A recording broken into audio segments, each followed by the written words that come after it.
Hello friends, എല്ലാവർക്കും എൻ്റെ പുതിയ യൂട്യൂബ് ചാനലായ യുവർ ഓൺ ടീച്ചർ എന്ന യൂട്യൂബ് ചാനലിലേക്ക് സ്വാഗതം. അപ്പോൾ നമ്മളിന്ന് നോക്കാൻ പോകുന്നത് 6ാം ക്ലാസ്സിലെ SCERT ടെക്സ്റ്റ് ബുക്കിലെ സോഷ്യൽ സയൻസിലെ ഫസ്റ്റ് ചാപ്റ്റർ ആയിട്ടുള്ള മധ്യകാല ഇന്ത്യ അധികാര കേന്ദ്രങ്ങൾ എന്ന് പറഞ്ഞ ടോപ്പിക്കാണ് നമ്മളിന്നിവിടെ ചർച്ച ചെയ്യാൻ പോകുന്നത്. ഓക്കെ, ആ ഒരു പാഠഭാഗത്തിൽ 6 ടോപ്പിക്സ് ആണ് മെയിനായിട്ട് നമ്മൾക്ക് കവർ ചെയ്യേണ്ടത്. 6 ഏതൊക്കെയാണെന്ന് വെച്ചെങ്കിൽ സൽത്തനത്ത് ഭരണം, മുഗൾ ഭരണം, ചോള രാജ്യം, വിജയനഗരം, ബാമിനി രാജ്യം, മറാത്ത രാജ്യം.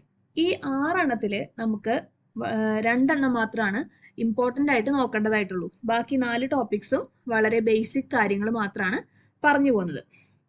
ഓക്കെ, സൽത്തനത്ത് ഭരണവും മുഗൾ ഭരണമാണ് നമുക്ക് കുറച്ചും കൂടി ഡീറ്റെയിൽ ആയിട്ട് നോക്കാനുള്ളത്. നമുക്ക് നോക്കാം.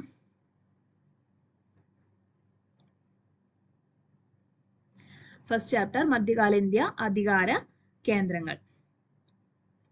പാഠം തുടങ്ങുന്നത് തന്നെ നമുക്ക് മധ്യകാല ഇന്ത്യ എന്ന് പറയുമ്പോൾ തന്നെ നമ്മൾ നോക്കാൻ പോകുന്നത് ഡൽഹിയിലെ എന്തൊക്കെ കാര്യങ്ങളാണ് നടന്നത്, എന്തൊക്കെ അധികാരങ്ങളായിരുന്നു അവിടെ വന്നിരുന്നത് എന്നീ കാര്യങ്ങളാണ് നമ്മൾ നോക്കാൻ പോകുന്നത്. അപ്പൊ നമുക്ക് ഈ ഡൽഹി എന്ന ടോപ്പിക്കിലേക്ക് എത്താനായിട്ടുള്ള ഒരു സ്റ്റാർട്ടിങ് പോലെയാണ് നമുക്ക് ഈ ഒരു പത്രിക പോലെ തന്നിട്ടുള്ളത്. കൂട്ടുകാരെ, ഞാൻ യമുന നദി എന്ന് പറഞ്ഞിട്ടുള്ള ഒരു തന്നിട്ടുള്ളത്. എന്നെ കുറിച്ച് കേട്ടിട്ടുണ്ടാകും അല്ലെ. ഇന്ത്യയിലെ ഏറ്റവും വലിയ നദിയായ ഗംഗയുടെ പോഷക നദികളിൽ ഒന്നാണ് ഞാൻ. ഉത്തരാഖണ്ഡിലെ യമുനോത്രിയിൽ നിന്നാണ് എൻ്റെ ഉത്ഭവം.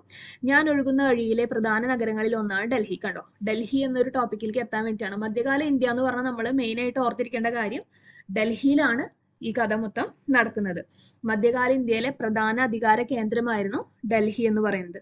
അതിന് ഉദാഹരണമാണ് കുത്തബ് മീനാർ, മെഹ്റൂളിലെ ഇരുമ്പ് സ്തംഭം, ജുമാ മസ്ജിദ്, ചെങ്കോട്ട, ഇന്ത്യ ഗേറ്റ്, അങ്ങനെ ഒട്ടനവധി ചരിത്ര സ്മാരകങ്ങൾ ഇവിടെ തല ഉയർത്തി നിൽക്കുന്നു. നിരവധി രാജവംശങ്ങളുടെ വളർച്ചയ്ക്കും തകർച്ചയ്ക്കും സാക്ഷിയായ നഗരമാണ് ഡൽഹി എന്ന് പറയുന്നത്. ഓക്കെ, അപ്പൊ ഡൽഹിയുടെ മധ്യകാല ചരിത്രമാണ് നമ്മളിപ്പോൾ നോക്കാൻ പോകുന്നത്. മധ്യകാല ഇന്ത്യയിൽ പ്രധാനമായിട്ടും ഡൽഹിയാണ് വരുന്നത്. അപ്പൊ മധ്യകാല ഡൽഹിയിൽ എന്ത് സംഭവിച്ചു, ഡൽഹിയിലെ മധ്യകാലത്തിൽ എന്ത് സംഭവിച്ചു എന്നുള്ളതാണ് നമ്മൾ നോക്കാൻ പോകുന്നത്. ഓക്കെ, ഇതിൽ ഡേറ്റ് ഇത് പറയുന്നുണ്ട്, വർഷം പറയുന്നുണ്ട്. 8ാം നൂറ്റാണ്ട് മുതൽ 18ാം നൂറ്റാണ്ട് വരെയുള്ള കാലം ഇന്ത്യ ചരിത്രത്തിൽ പൊതുവെ മധ്യകാലഘട്ടം എന്ന് അറിയപ്പെട്ടു. ഇതാ ഇവിടെ കൊടുത്തിട്ടുണ്ട്, മധ്യകാലഘട്ടം എന്ന് അറിയപ്പെട്ടു. ഓക്കെ, ദെൻ നെക്സ്റ്റ് ആണ് ഡൽഹിയുടെ ഭൂമിശാസ്ത്രം. ഡൽഹിയുടെ ഭൂമിശാസ്ത്രം എന്ന് പറയുന്നത് നോക്കാം നമുക്ക്. എന്താണ് അതിൽ കൊടുത്തിരിക്കുന്നത്? ഇതൊരു പിക്ചർ കൊടുത്തിട്ടുണ്ട്, ഭൂപടം കൊടുത്തിട്ടുണ്ട്. സിന്ധു ഗംഗാ സമതലം, ഡൽഹി എവിടെയാണ്, യമുന നദി എവിടെയാണ് ഒഴുകുന്നത്, ആരവല്ലി പർവ്വതങ്ങളെ അടയാളപ്പെടുത്തിയിട്ടുണ്ട്. ഈ വക കാര്യങ്ങളൊക്കെ നമുക്ക് ഈ ഒരു മാപ്പിൽ അടയാളപ്പെടുത്തി തന്നിട്ടുണ്ട്. ഡൽഹിയുടെ ഒരു ഭൂമിശാസ്ത്രമാണ് നമുക്ക് കാണിച്ചു തന്നിരിക്കുന്നത്. അപ്പൊ അതിൽ വരുന്ന കാര്യങ്ങൾ എന്തൊക്കെയാണ്? ഈ 4 പോയിന്റ്സ് ആണ് അവിടെ എഴുതാനായിട്ട് പോയിന്റ്സ് തന്നിട്ടുള്ളത്. ഓക്കെ, സിന്ധു ഗംഗാ സമതലത്തിലാണ് ഡൽഹി സ്ഥിതി ചെയ്യുന്നത്. അതുകൊണ്ട് ഫലഭൂയിഷ്ഠതയോടെ കൂടിയുള്ള പ്രദേശം അവിടുത്തെ കാർഷിക പുരോഗതിക്ക് കാരണമായി. അപ്പൊ അവിടെ നല്ല കൃഷി രീതിക്ക് അവിടെ പുരോഗതി ഉണ്ടായി, കൃഷിക്ക് അവിടെ പുരോഗതി ഉണ്ടായിരുന്നാണ് പറയുന്നത്. ദെൻ പിന്നെ പറയുന്നത് എന്താണ്? ആരവല്ലി പർവ്വത നിരകൾ ശത്രുക്കളുടെ ആക്രമണങ്ങളെ പ്രതിരോധിക്കാൻ ഡൽഹിയെ സഹായിച്ചു. ഡൽഹി എന്ന ഒരു സ്ഥലത്തിനുള്ള ഗുണങ്ങളാണ് പറയുന്നത്. ആരവല്ലി പർവ്വതനിരകൾ മറ്റുള്ള ശത്രുക്കളുടെ ആക്രമണങ്ങളിൽ നിന്ന് ഡൽഹിനെ സംരക്ഷിച്ചു നിർത്തിയ ഒന്നാണ്. പിന്നെ ഒരു കാര്യം എന്താണ്? കോട്ടകളുടെയും കെട്ടിടങ്ങളുടെയും നിർമ്മാണത്തിന് ആവശ്യമായ കല്ല് ആരവല്ലി പർവ്വതത്തിലെ പാറക്കൂട്ടങ്ങളിൽ നിന്നും ശേഖരിക്കാനായിട്ട് ഇവർക്ക് കഴിഞ്ഞു. സോ കോട്ട കെട്ടി സംരക്ഷിക്കാനായിട്ടുള്ള ഒരു പറ്റിയൊരു സ്ഥലമായിരുന്നു എന്തെന്ന് പറയുന്നത്, ഡൽഹി എന്ന് പറയുന്നത്. പിന്നെ പറയുന്നത് എന്താണ്? യമുന നദി ഡൽഹിയിലെ ജലഗതാഗതത്തിന് സഹായിച്ചു. യമുന നദി ഒഴുകുന്നത് കൊണ്ട് തന്നെ, യമുന നദിയുടെ തീരത്താണ് ഡൽഹി എന്ന് പറഞ്ഞത്. അപ്പൊ യമുന നദി ഒഴുകുന്നത് കൊണ്ട് തന്നെ ജലസേചനത്തിനും ജലഗതാഗതങ്ങൾക്കും എല്ലാ കാര്യങ്ങൾക്കും അവർക്ക് സഹായിച്ചു. ദെൻ ഈ 4 കാര്യങ്ങളാണ് വിവിധ ഭരണാധികാരികളെ ഈ ഡൽഹിയിലേക്ക് ആകർഷിക്കാനായിട്ട് കാരണമായിട്ടുള്ളത്. ഏതൊക്കെയാണ്? യമുന നദി ജലഗതാഗതത്തിന് സഹായിച്ചു. പിന്നെ കോട്ട കെട്ടാനായിട്ട് ഉള്ള കല്ലുകൾ ആരവല്ലി പർവ്വതങ്ങളിൽ നിന്ന് എടുത്തു. പിന്നെ ശത്രുക്കളുടെ ആക്രമണങ്ങളിൽ നിന്ന് പ്രകൃതിദത്തമായിട്ടൊരു സംരക്ഷണം നമുക്ക് ആരവല്ലി പർവ്വതങ്ങളിലൂടെ കിട്ടി. പിന്നെ എന്താണ്? ഫലഭൂയിഷ്ഠമായിട്ടുള്ള മണ്ണ് ഉള്ളത് കൃഷിക്ക് അനുയോജ്യമായി. ഈ 4 കാര്യങ്ങളാണ് മറ്റ് ഭരണാധികാരികളെ ഡൽഹിയിലേക്ക് ആകർഷിപ്പിച്ചത്. ഓക്കെ, ഇനി നമ്മൾ നോക്കാൻ പോകുന്നതാണ് ഡൽഹി അധികാര കേന്ദ്രം. നമ്മൾ ഡൽഹിയിൽ ഭരിച്ചിരുന്ന ആരൊക്കെയാണെന്നാണ് നോക്കാൻ പോകുന്നത്. ആദ്യം തന്നെ നമുക്ക് മനസ്സിലാക്കാം രജപുത്രർ ആരാണെന്ന്. രജപുത്രർ എന്ന് പറഞ്ഞിട്ടൊരു സൈഡിൽ ഒരു ബോക്സ് കൊടുത്തിട്ടുണ്ട്, നമുക്ക് കാണാൻ പറ്റുന്നുണ്ടാവും. രജപുത്രർ. മധ്യേന്ത്യയിലും വടക്കു പടിഞ്ഞാറ് ഇന്ത്യയിലെയും ക്ഷത്രിയ വിഭാഗത്തിൽപ്പെട്ടവരായിരുന്നു രജപുത്രർ. ഇവരിൽ പ്രധാനികളായിരുന്നു തോമരന്മാരും ചൗഹാന്മാരും. പണ്ട് ഡൽഹി ഭരിച്ചിരുന്ന, അതായത് മധ്യകാലഘട്ടത്തിൽ ഡൽഹി ഭരിച്ചിരുന്ന രണ്ട് ഭരണവംശങ്ങളായിരുന്നു തോമരന്മാരും ചൗഹാന്മാരും. ഓക്കെ, എട്ടാം നൂറ്റാണ്ടിൽ തോമര രാജാക്കന്മാരുടെ കാലത്താണ് ഡൽഹി ആദ്യമായി അധികാര കേന്ദ്രമാകുന്നത്. അത്രയും കാലം അവിടെ ഇങ്ങനെ ഒരു പവർഫുൾ അധികാര കേന്ദ്രമായിട്ട് വന്നിട്ടുണ്ടായിരുന്നില്ല. എട്ടാം നൂറ്റാണ്ട് മുതലാണ് തോമര രാജാക്കന്മാരുടെ കാലത്താണ് ഡൽഹി ആദ്യമായിട്ട് ഒരു അധികാര കേന്ദ്രമാകുന്നത്.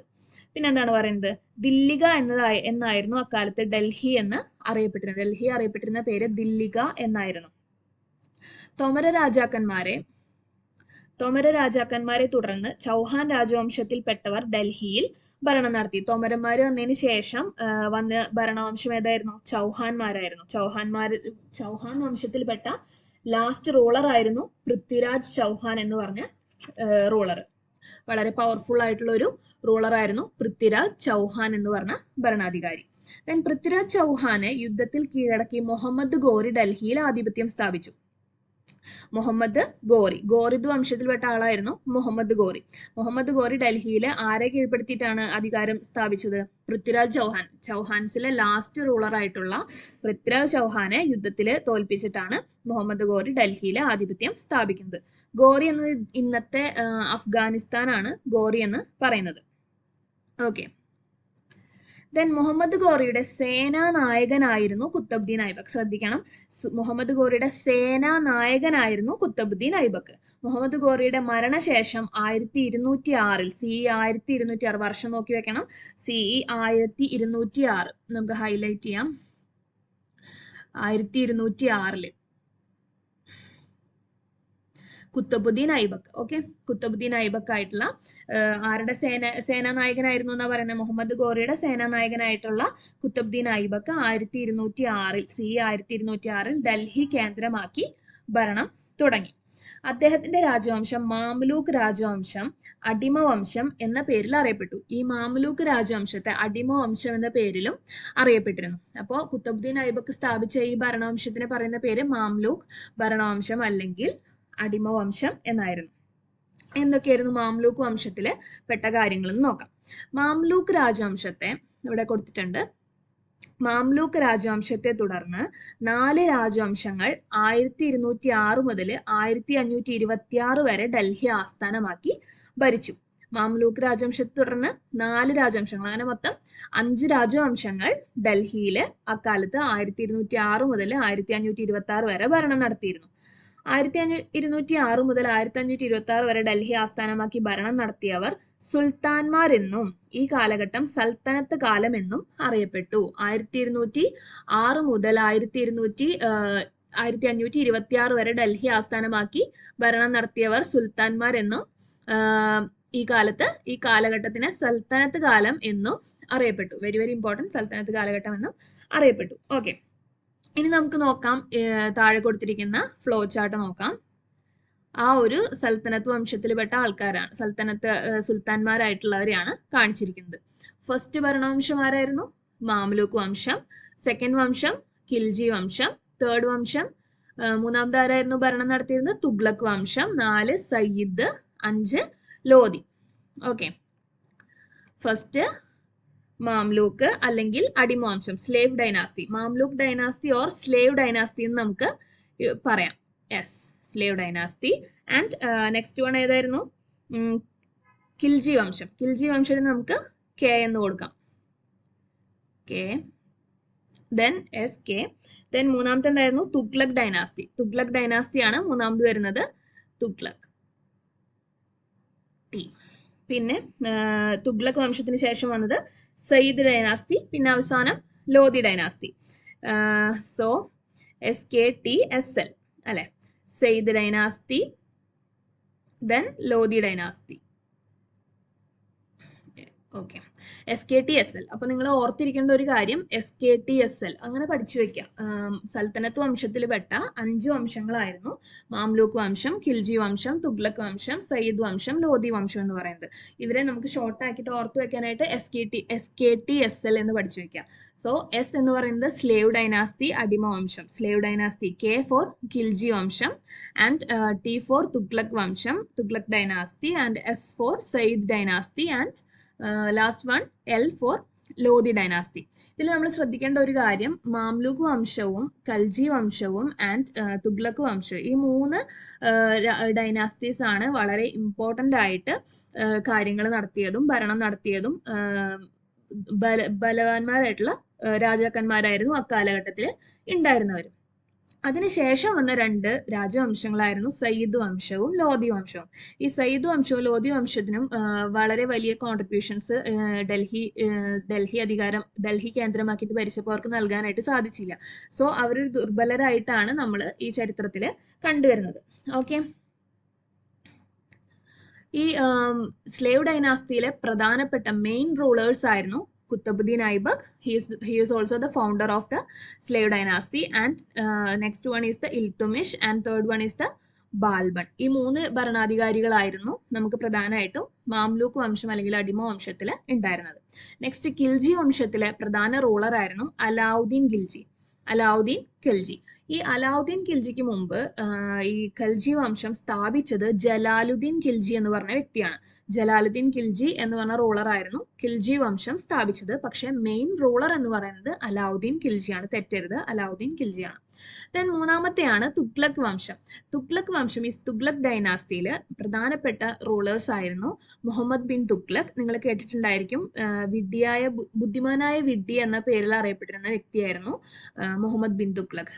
അതിന് കാരണം നമുക്ക് പലർക്കും അറിയാം. അദ്ദേഹം കൊണ്ടുവന്ന ഐഡിയാസ് ഒക്കെ നല്ലതായിരുന്നു, പക്ഷെ അത് അതിൻ്റെതായ രീതിയിൽ നടപ്പിലാക്കാനായിട്ട് അദ്ദേഹത്തിന് കഴിഞ്ഞില്ല. അതുകൊണ്ടാണ് അതിൽ കുറെ നാശനഷ്ടങ്ങളൊക്കെ അദ്ദേഹത്തിന് സംഭവിച്ചു. അതുകൊണ്ടാണ് ബുദ്ധിമാനായ വിഡ്ഢി എന്ന് അദ്ദേഹത്തെ വിളിക്കുന്നത്. ഓക്കെ. ദെൻ മുഹമ്മദ് ബിൻ തുഗ്ലക്കിന് ശേഷം ഫിറോസ് ഷാ തുഗ്ലക്. ഈ 2 പേരായിരുന്നു പ്രധാനപ്പെട്ട തുഗ്ലക് ഭരണാധികാരികൾ. ലാസ്റ്റ് 2 എണ്ണമായിരുന്നു സയ്യിദ് വംശവും ലോധി വംശവും. സയ്യിദ് വംശത്തിലെ പ്രധാന റൂളർ ആയിരുന്നു കിസർ ഖാൻ എന്ന് പറയുന്ന വ്യക്തി. ആൻഡ് ലാസ്റ്റ് വംശമായ ലോധി വംശത്തിലെ പ്രധാനപ്പെട്ട റൂളർ ആയിരുന്നു Ibrahim Lodhi. So he is the last ruler of the സൽത്തനത്ത് വംശം ഓർ ലോധി വംശം. ഓക്കെ. സൽത്തനത്തിൽ തന്നെ ലാസ്റ്റ് റൂളർ ആയിരുന്നു ഇബ്രാഹിം ലോധി എന്ന് പറയുന്നത്. Okay, clear? ഓക്കെ, നമുക്കപ്പോൾ അങ്ങ് അടുത്ത് നോക്കാം. ഫ്ലോ ചാർട്ടിലെ വിവരങ്ങളുടെ അടിസ്ഥാനത്തിൽ താഴെ പറയുന്ന പട്ടിക പൂർത്തിയാകും. അപ്പോൾ നമുക്ക് ആ ബോക്സിൽ തന്നെ കൊടുത്തിട്ടുണ്ട് ആരൊക്കെയാണ് മെയിൻ റൂളേഴ്സ് എന്നും ആ പ്രദേശം നമുക്ക് നോക്കിയാൽ തന്നെ കാണാം. ഓക്കെ. ദെൻ ഡൽഹി സുൽത്താൻസിന്റെ ഭരണം ഇന്ത്യയുടെ മറ്റു ഭാഗങ്ങളിലേക്ക് വ്യാപിച്ചത് എങ്ങനെ എന്ന ചോദ്യത്തിന് എഴുതാൻ പറ്റിയ ഉത്തരാണ് ഇനി പറയാൻ പോകുന്നത്. ഡൽഹി സുൽത്താനത്തിന്റെ ഭരണം ഒരു സൈഡ് ആയിരുന്നില്ല. പല റൂളേഴ്സ് വന്നപ്പോൾ രാജ്യം വളരെ വലിയൊരു രാജ്യമായിട്ട് മാറി. അപ്പൊ അതിന്റെ പിക്ചർ നമുക്കിവിടെ മാപ്പിൽ കൊടുത്തിട്ടുണ്ട്. ഇൽത്തുമിഷിന്റെ കാലഘട്ടത്തിലും ഓരോരുത്തരുടെ കാലഘട്ടത്തിലുണ്ടായ മാറ്റങ്ങൾ നമുക്കിവിടെ കാണിച്ചിട്ടുണ്ട്. ഓക്കെ. കുത്തബുദ്ദീൻ ഐബക്കിന് ശേഷം ഭരണത്തിൽ വന്നത് ഇൽത്തുമിഷ് എന്ന വ്യക്തിയായിരുന്നു. ഇൽത്തുമിഷ് ആയിരുന്നു കുത്തബുദ്ദീൻ ഐബക്കിന് ശേഷം ഭരണത്തിൽ വന്നത്. മുൾത്താൻ, ലാഹോർ, ബംഗാൾ എന്നീ പ്രദേശങ്ങൾ അദ്ദേഹം കീഴടക്കി. അപ്പോൾ അതും ഇവരുടെ ഡൽഹിയോടൊപ്പം കൂട്ടിച്ചേർത്തു. ഇൽത്തുമിഷ് കൂട്ടിച്ചേർത്തു. ദെൻ ഈ പ്രദേശങ്ങളിൽ ഒരു ഏകീകൃത നാണയ വ്യവസ്ഥ ഇദ്ദേഹം നടപ്പിലാക്കി. ഇൽത്തുമിഷ് നടപ്പിലാക്കിയ ഒരു നാണയ വ്യവസ്ഥ അദ്ദേഹം നടപ്പിലാക്കിയിരുന്നു.